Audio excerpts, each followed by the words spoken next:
पाकिस्तान को एक बार फिर से मुंह की खानी पड़ी है।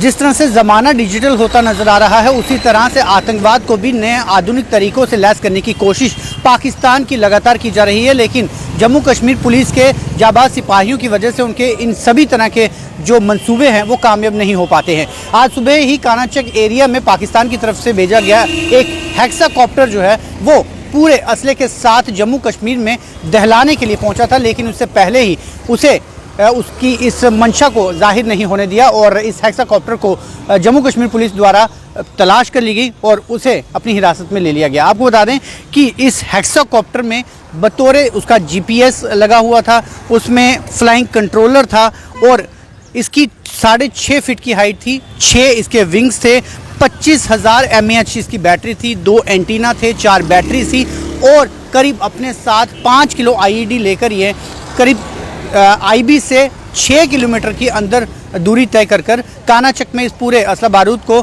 यहाँ पर छोड़ना चाहता था। लेकिन उससे पहले ही जम्मू कश्मीर पुलिस द्वारा एम्बुश लगाकर इसे गोलियों के साथ भुना गया और एक गोली जो है वो इस हेक्साकॉप्टर को लगी और वो वहीं पर आकर ढेर हो गया। आपको बता दें कि यदि ये 5 किलो आईईडी जो है वो इस तरह से तैयार किया गया था, सिर्फ इसकी एक तार जोड़नी थी और ये कहीं पर भी विस्फोट जो है वो किया जा सकता था। इससे पहले भी आपको बता दें कि जब इसकी पूरी जाँच की गई है तो जो इस हेक्साकॉप्टर की रस्सी जो असले को नीचे छोड़नी थी वो रस्सी वही है जो कुछ दिनों पहले ही टेक्निकल एयरपोर्ट में जो एक ड्रोन के माध्यम से जो विस्फोट किया गया था, वहाँ पर भी जो रस्सी के कुछ अंश पाए गए हैं वो इस रस्सी के साथ मेल खाते नजर आए हैं। वहीं दूसरी तरफ से जो महत्वपूर्ण है कि इस हेक्साकॉप्टर का जो सीरियल नंबर है वो सीरियल नंबर सिर्फ एक संख्या पीछे है उस हेक्साकॉप्टर के जो 1 साल पहले कठुआ में भी धराशायी किया गया था। तो ऐसे में साफ तौर से ये जाहिर हो चुका है कि पाकिस्तान लगातार अब ड्रोन्स के माध्यम से जम्मू कश्मीर में दहशत फैलाना चाहता है, जिसे लगातार नाकाम किया जा रहा है। और इस तरह की कोशिशों से पाकिस्तान मंसूबे साफ जाहिर कर चुका है कि पहले सीमा पार से आतंकियों को यहाँ भेजने की कवायद उनकी फेल होने के बाद हवा के माध्यम से अब इस तरह की कोशिश की जा रही है कि ये इस तरह के ड्रोन जो है वो विस्फोटक सामग्री के साथ जम्मू कश्मीर में लाए जाएं और यहाँ पर विस्फोट किए जाएं। हालांकि इस पूरे विषय में आईजी जम्मू मुकेश सिंह जी ने भी पूरी पत्रकार वार्ता दी। उन्होंने क्या कहा आइए आपको सुनाते हैं। एक स्पेसिफिक इनपुट मिली जिसमें हमें ये पता लगा कि जैश ए मोहम्मद ड्रोन के ज़रिए एक पेलोड ड्रॉप करने वाला है अखनूर के पास में। इस स्पेसिफिक इंफॉर्मेशन पे Jammu and Kashmir police, Jammu police की टीम एक वहाँ गई और उन्होंने वहाँ पे एम्बुश लगाया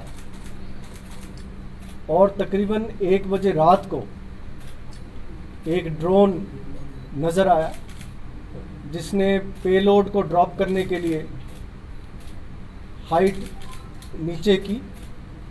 जिस वक़्त वो नीचे आया पुलिस टीम ने उस पर फायरिंग की और ड्रोन को नीचे मार गिराया।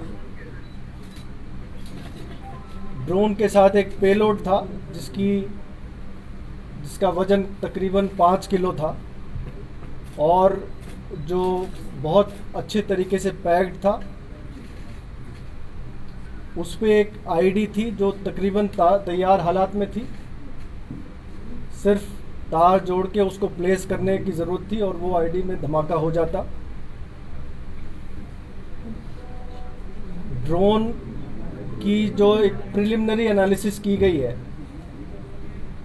जिस पे ये बात सामने आई है कि वो एक हेक्साकॉप्टर है, 6 उसके पंखे हैं वहाँ पे,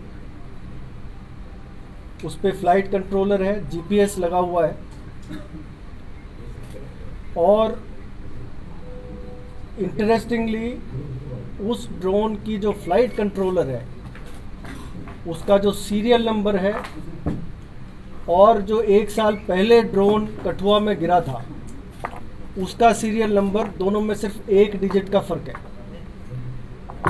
जो ये दिखाता है कि ड्रोन पार में जो तंजीम है इन्होंने एक ही सीरीज़ के कई फ़्लाइट कंट्रोलर्स लिए हैं और मुख्तलिफ ड्रोन्स में लगा के वो भेजते रहते हैं। जो प्रिलिमिनरी जानकारी मिली है वो ड्रोन एक असेंबल ड्रोन है, कुछ पार्ट चाइना के हैं, कुछ पार्ट ताइवान के हैं, कुछ हांगकांग के हैं। सबको मिला के ड्रोन बनाया गया है। दूसरी और एक इंटरेस्टिंग बात यह है इसमें कि ड्रोन का जो पेलोड गिरता है नीचे, उसको एक स्ट्रिंग के ज़रिए गिराया जाता है, और वो जो स्ट्रिंग है उसकी जो नवीयत है वो तकरीबन जो एयरपोर्ट में जो क्रेटर था, जो बॉम्ब का क्रेटर था, वहाँ से जो धागे बरामद हुए थे उसकी नवीयत और इसकी जो स्ट्रिंग की नवीयत है सेम है। इससे ये लगता है कि एयरपोर्ट, ये कंफर्म होता है कि एयरपोर्ट पे भी जो पेलोड ड्रॉप हुआ था वो भी ड्रोन के ज़रिए ड्रॉप हुआ था। जो कठुआ में जो ड्रोन ड्रॉप हुआ था उसकी डिटेल एनालिसिस हुई थी। तकरीबन 20 किलोमीटर लाइन ऑफ साइट की इसकी डिस्टेंस ट्रैवल करता है ये ड्रोन। पेलोड कैपेसिटी 10 से 12 किलो मैक्सिमम जा सकता है। जैसे जैसे पेलोड कैपेसिटी बढ़ती है उसकी रेंज कम होती है। अगर पेलोड कैपेसिटी 1 या 1.5 किलो है तो उसकी रेंज बढ़ जाती है। पहले जो AK-47 वगैरह गिराए गए थे वो तकरीबन 12 से 13 किलोमीटर की रेंज पे गिराए गए थे। आपको मैं ये बता दूं कि पिछले 1.5 साल में जितने भी ड्रोन सॉर्टीज आई हैं उनके ज़रिए जो वेपन्स ड्रॉप किए गए हैं उनको मुख्तलिफ इंटेलिजेंस इनपुट्स के द्वारा उनमें काफ़ी भारी मात्रा में अभी तक हथियार और असला बरामद हुआ है, जिसमें 16 AK-47 पिछले 1.5 साल में जितनी भी ड्रोन सॉर्टीज आई हैं 16 AK-47 राइफल बरामद हो चुके हैं।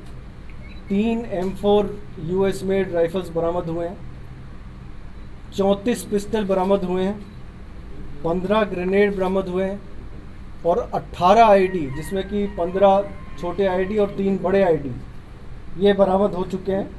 साथ ही साथ 1-2 ड्रोन सॉर्टीज ऐसी भी थी जिसमें कि करेंसी भी उन्होंने ड्रॉप किया था। 4 लाख रुपए अभी तक बरामद हुए हैं। तो इस ड्रोन के गिराने से हमें उम्मीद है कि एक बहुत बड़ा हादसा जो जम्मू में हो सकता था, जो कि एक ID धमाके के द्वारा किया जा सकता था, उसको रोक दिया गया है। और साथ ही साथ आगे की कुछ ड्रोन सॉर्टीज जो इस ड्रोन के ज़रिए होते उन पे भी रोक लगी है। और सर, क्योंकि आप लोगों ने डिटेक्ट कर लिया सर, किस जगह को टारगेट करना था, क्योंकि ID अगर लगी थी तो किसी जगह को टारगेट करना चाह रहे होंगे, इसलिए ID लगाई होगी। ये ID लगी नहीं थी, ये ID ड्रॉप हुई थी अच्छे पैकिंग के ज़रिए। इसको किसी ने आके उठाना था और उठा के कहीं प्लेस करना था। उसके उठाने के पहले हमने इस ड्रोन को मार गिराया। हमने इंतज़ार किया उसका, जो कि शायद वो प्रोस्पेक्टिव जो ड्रोन जो ID लेने आने वाला था, लेकिन वो हम वहाँ पे आया नहीं।